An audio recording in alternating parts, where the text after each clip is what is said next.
పసిడి ప్రియులకు ఇదో గుడ్ న్యూస్ అనే చెప్పాలి. గత కొన్ని రోజులుగా పెరుగుతూ వచ్చిన ధరలు మళ్లీ తగ్గుముఖం పట్టాయి. సోమవారం ఉదయం 6 గంటల నుంచి 10 గంటల మధ్యలోనే బంగారం వెండి ధరల్లో భారీ మార్పులు వచ్చాయి. జస్ట్ 4 గంటల్లో 24 క్యారెట్ల తులం బంగారంపై 810 రూపాయలు తగ్గింది. సోమవారం ఉదయం ధరల్లో హెచ్చుతగ్గుల తర్వాత హైదరాబాద్ మార్కెట్లో ప్రస్తుతం 24 క్యారెట్ల 10 గ్రాముల బంగారం ధర 1,47,280 రూపాయలుండగా ఉదయం ఈ ధర 1,48,080 వద్ద స్థిరపడింది.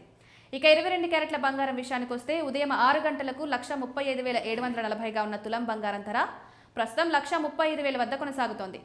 ఆంధ్రప్రదేశ్లోని విశాఖపట్నం, విజయవాడ, ముంబై, పూణే, బెంగళూరు నగరాల్లో 24 క్యారెట్ల 10 గ్రాముల బంగారం ధర 1,47,280 వద్ద కొనసాగుతుండగా 22 క్యారెట్ల తులం బంగారం ధర 1,35,000 వద్ద స్థిరపడింది.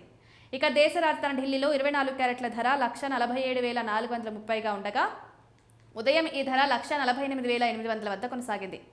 22 క్యారెట్ల ధర 1,35,740 ఉండగా ప్రస్తుతం 1,35,150 వద్ద స్థిరపడింది. చెన్నైలోనూ తులం బంగారం ధర ప్రస్తుతం 1,48,370 వద్ద కొనసాగుతోంది. ఇక వెండి విషయానికి వస్తే గత కొన్ని రోజులుగా బంగారం బాటలోనే నడుస్తూ తగ్గుముఖం పట్టిన వెండి సోమవారం స్థిరంగా కొనసాగుతోంది. ఇవాళ వెండి ధరల్లో ఎలాంటి మార్పులు చోటు చేసుకోలేదు. ప్రస్తుతం దేశీయ మార్కెట్లో కేజీ వెండి ధర 2,45,000 ఉండగా హైదరాబాద్లో 2,50,000 వద్ద కొనసాగుతోంది.